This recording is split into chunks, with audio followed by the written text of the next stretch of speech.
কালি যায়নি। আমি খারাপ হতে পারি, আমরা হেরে যেতে পারি, কিন্তু আমি বেঈমান নই, আমরা বেঈমান নই।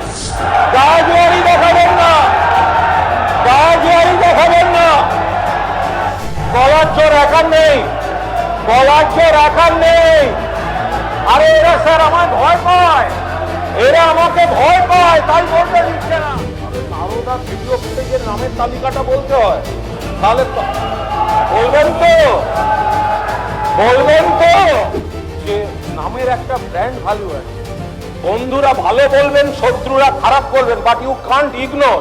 নামটা মনে রাখবেন, কুণাল কুমার ঘোষ। আমাকে গুরুত্ব দেওয়ার জন্য আপনাদের সকলকে আন্তরিক ধন্যবাদ।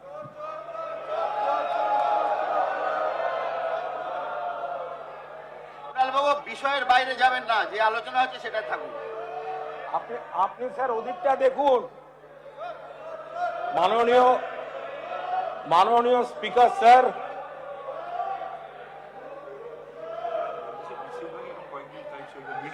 আমি মাননীয় স্পিকার স্যার, মাননীয় স্পিকার স্যার একটু এদিকে। আমি অন্য বিষয়ে তুলতে চাই না, কিন্তু ওনারা যে আমায় গুরুত্ব দিচ্ছেন, আমাকে তো তাহলে নারদার ভিডিও ফুটেজের নামের তালিকাটা বলতে হয়।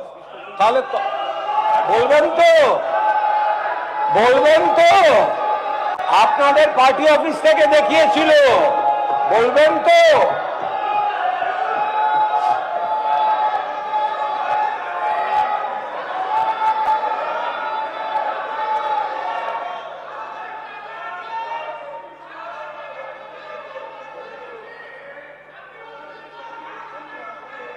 বেশ করেছি, বসুন।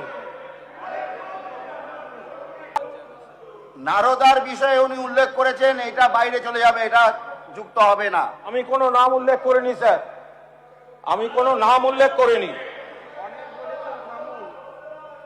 তবে আমি সত্যি, আপনি তো প্রথম বক্তব্য সভা, আমি প্রথমবারের মতো এখানে বিধানসভায় বক্তৃতা রাখতে উঠেছি, প্রথমবার বিধায়ক হয়ে এসেছি। আমি স্পিকার সাহেবকে ধন্যবাদ জানাচ্ছি।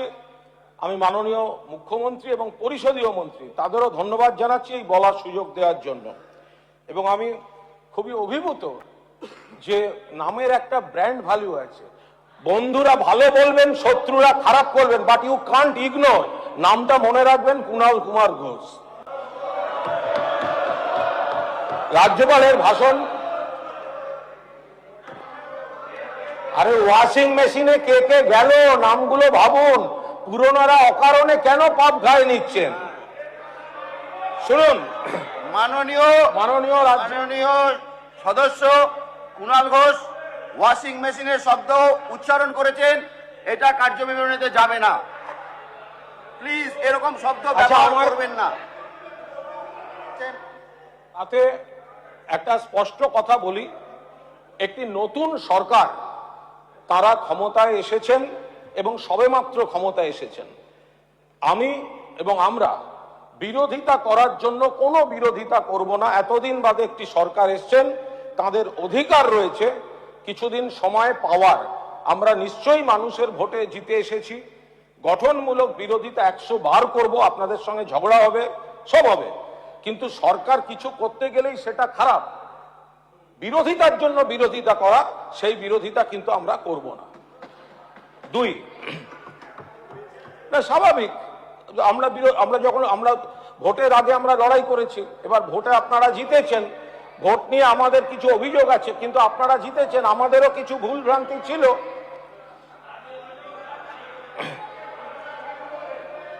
স্যার স্যার আমায় যদি ডিস্টার্ব করেন, এরপর যাদের যাদের আমি বলতে দেবো না, আমায় থামাবেন না কিন্তু। গলার জোর একার নেই, গলার জোর একার নেই। আরে এরা স্যার আমায় ভয় পায়, এরা আমাকে ভয় পায়, তাই বলতে দিচ্ছে না। এরা ভয় পায়, এরা ভয় পায়।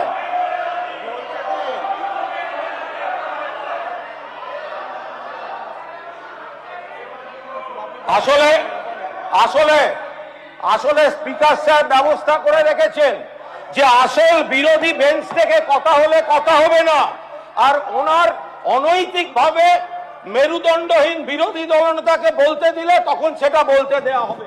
এইটা উনি ব্যবস্থা করে রেখেছেন।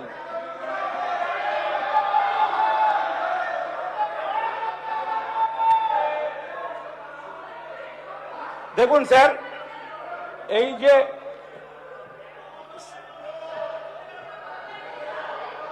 স্যার স্যার এটা হচ্ছে রাজ্যপালের যে ভাষণ, তাতে কয়েকটি বিষয় রয়েছে স্যার।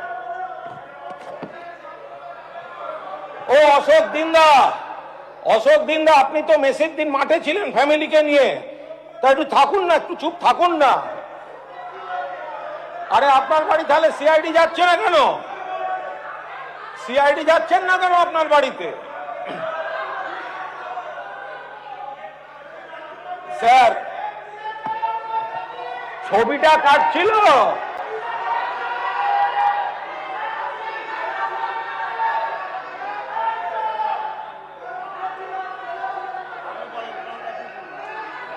স্যার প্লিজ আপনারা কি বলতে দেবেন না প্লিজ আপনি বলুন। দেখুন, রাজ্যপালের ভাষণে স্যার এখানে লেখা আছে মহিলা নিগ্রহে 0 টলারেন্স। স্যার তো বালুরঘাটে যে ধর্ষণের মামলা ঋতব্রত, স্যার মহিলার ভিডিও রয়েছে স্যার। আরে দাঁড়াও না স্যার, এখন এই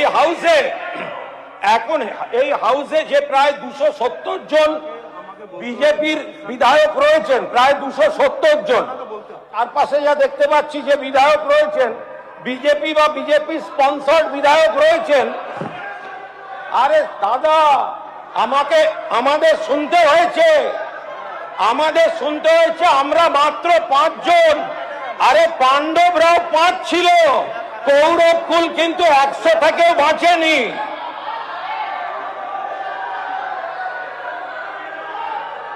আরে কৌস্তব,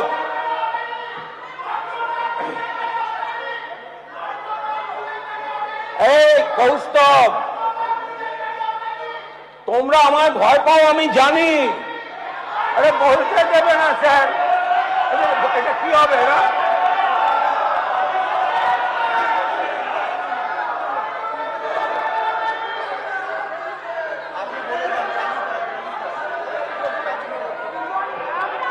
আর আমি তো বাজেট নেই, রাজ্যপাল নিয়ে বলবো।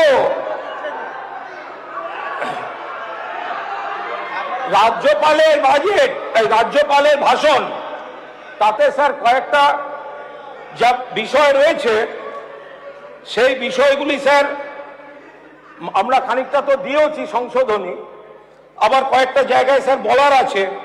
এই যে 24 নম্বর প্যারা, যে এখান থেকে বহু লোক অন্য রাজ্যে চলে যাচ্ছে, বহু বছর ধরেই যাচ্ছে। আবার অন্য অনেক রাজ্যের লোক যে বাংলায় এসে এত কাজ করছে, জীবন জীবিকা, তো সেগুলো তো রাজ্যপাল স্যার স্বীকার করছেন না। এটা কি করে হবে স্যার? তো এগুলো তো বলতে হবে যে অন্য রাজ্যের এত লোক এখানে আসছেন।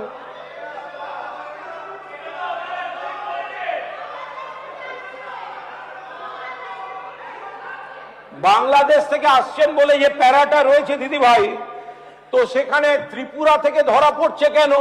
বিএসএফটা তো অমিত শাহের, বিএসএফটা তো কেন্দ্রীয় সরকারের। ত্রিপুরা থেকে ধরা পড়ছে কেন স্যার? এক সেকেন্ড ত্রিপুরা থেকে ধরা পড়ছে কেন স্যার? এই কথাগুলো বিএসএফ কেন্দ্রীয় সরকারের, বলবেন না। ত্রিপুরা থেকে ধরা পড়ছে কেন স্যার? একদম চুপ করে থাকুন, গাজওয়ারি দেখাবেন না।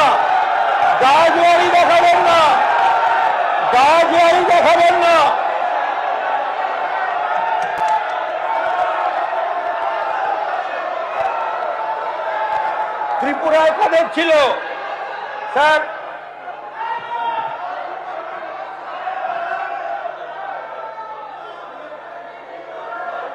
আপনার কাছ থেকে শিখবো না, বসে থাকুন। অন্য রাজ্যগুলোর সঙ্গে উন্নয়নের নিরিখে মাননীয় কেন্দ্রীয় সরকার যে রিপোর্টগুলো দিয়েছেন, তাতে বহু ক্ষেত্রে নিশ্চয়ই আমাদের আগের সরকারের ভুল ত্রুটি কিছু নিশ্চয়ই ছিল, বাট যেগুলো ক্ষেত্রে ভালো কাজ হয়েছে সারা দেশের মধ্যে ইতিবাচকভাবে প্রথম দ্বিতীয়, সেগুলো পশ্চিমবঙ্গ সরকার পেয়েছে। সেই উল্লেখগুলো থাকলে ভালো হতো। যে কেন্দ্রীয় সরকারের কত টাকা বকেয়া, কেন্দ্রীয় সরকারের বিভিন্ন স্কিম থেকে উনাকে কত বলতে দিন, টাকা please। বকেয়া, ওনাকে বলতে সেইগুলো দিন, তো রাজ্যপালের ভাষণে থাকা উচিত ছিল। ইন্টারাপ্ট করবেন না বক্তব্যে।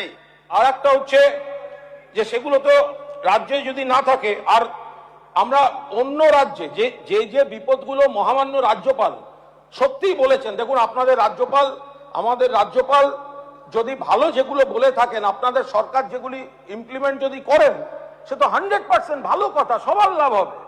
আমাদের বক্তব্য হচ্ছে যে ধরুন বিজেপি সরকার পশ্চিমবঙ্গেই হয়েছে, এটা তো নয়, অন্য রাজ্যেও আছে। ফলে উন্নাও, হাতরাস, প্রয়াগরাজ এগুলো তো আমরা দেখেছি। ফলে একটা রূপরেখা চাই যে অন্য রাজ্যের যে পাপগুলো সেগুলো আপনারা এখানে ঢুকতে দেবেন না, এই সরকার যে ঢুকতে দেবে না তার গ্যারান্টি আর তার রূপরেখাটা কোথায়? যে আমাদের সোনার মেয়েরা কুস্তিগির তারা দিল্লির রাস্তায় বসে আছে কারণ বিজেপির এমপি তাকে শ্লীলতাহানি করেছে, তাকে পুলিশ দিয়ে তাদের তুলে দেওয়া হচ্ছে। আবার আপনি আবার অবান্তর কথা যাচ্ছেন, আপনি আবার অবান্তর কথা যাচ্ছেন। স্যার আমি তো আপনার এখানে কোনো প্রমাণিত হয়নি তাই ধর্ষণ করেছে, আপনি এই কথা বলছেন কেন? অভিযোগের কথা বলা যাবে না, এরকম ভাবে বক্তব্য রাখবেন না, এইভাবে কথা বলবেন না স্যার, আপনি এইভাবে কথা বলবেন না, হয়েছে আপনি এইভাবে কথা বলতে পারেন না, এটা ঢুকবে না এইভাবে কথা বল। স্যার এটা কি হচ্ছে স্যার? আপনিও ফার্স্ট টাইমার, আপনি এইভাবে কথা বলবেন না। আপনি জানেন না।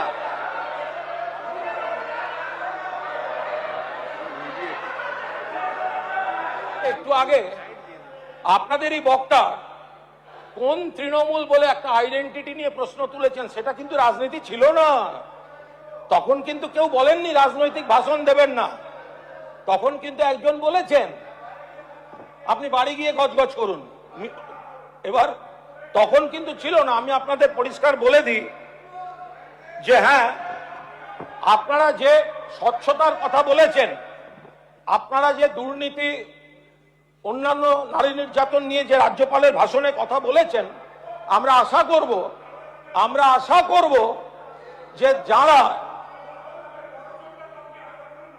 আপনি যখন কোয়েশ্চেন করবেন আপনার কোর্টে আসুন, এত ইচ্ছা থাকলে কোর্টে আসুন, ডেটে আসুন। আরে কোর্টে আসুন না, কে বারণ করেছে? প্লিজ, আরে আসুন না, এত আগ্রহ থাকলে কোর্টে আসুন।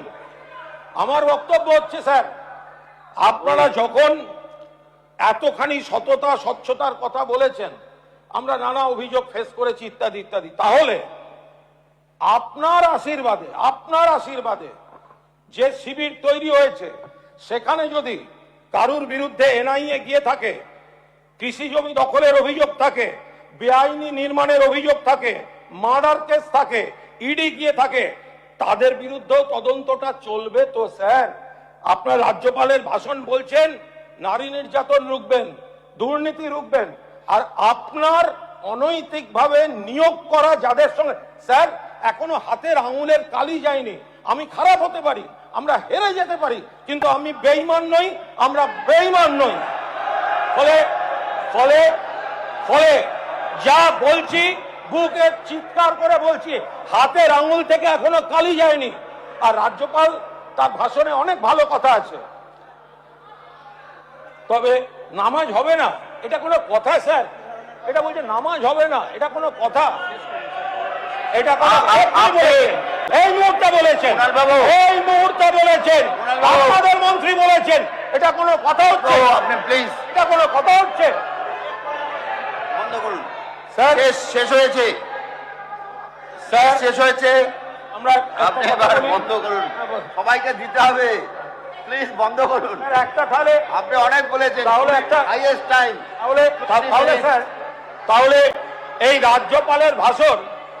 রাজ্যপালের ভাষণ একদিকে সন্ত্রাস চলবে, একদিকে হামলা চলবে, একদিকে বিধানসভার মধ্যে কথা বলতে দেওয়া হবে না, একদিকে আপনি একজন ধর্ষণের অভিযুক্তকে বিরোধী দলনেতা করবেন, আর আপনি আমরা বলার সময় আপনাদের লোকেরা বাধা দেবে। এটা কি করে চলবে? আপনাকে কি করে চলবে? সময় দেওয়া হয়েছে, আপনি অনৈতিকভাবে করেছেন,